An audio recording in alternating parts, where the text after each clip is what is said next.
Red Sun is an alternate universe where Superman, instead of landing in Smallville, actually lands in Soviet Russia.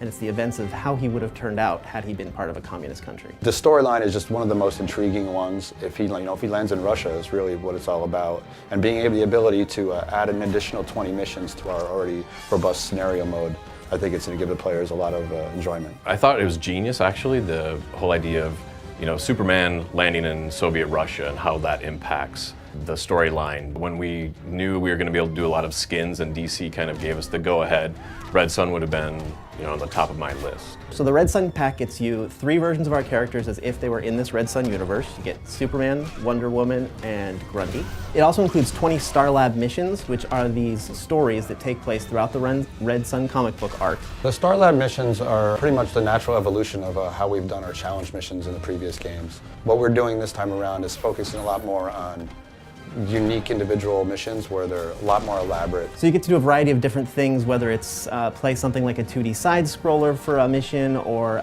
break into a building for a mission. It's just gameplay mechanics that you don't traditionally see as just fighting back and forth.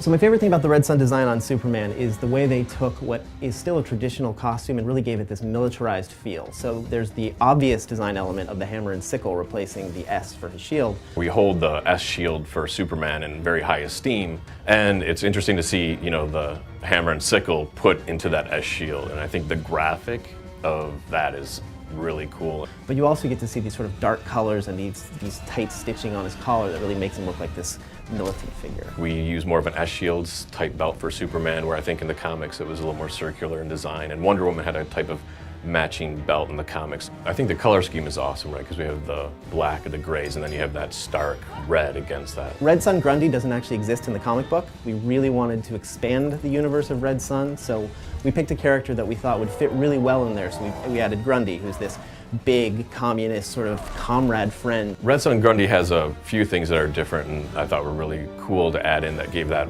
kind of Soviet flavor. And it's the fur hat that we all think of. He has lots of little medals on that you might not see in gameplay. Also in his back he has the sickle reminiscent of the hammer and sickle, and those are one of the weapons that he has. He really fits in well with the universe, but it gives fans a chance to see something completely new that they didn't see in the comic book.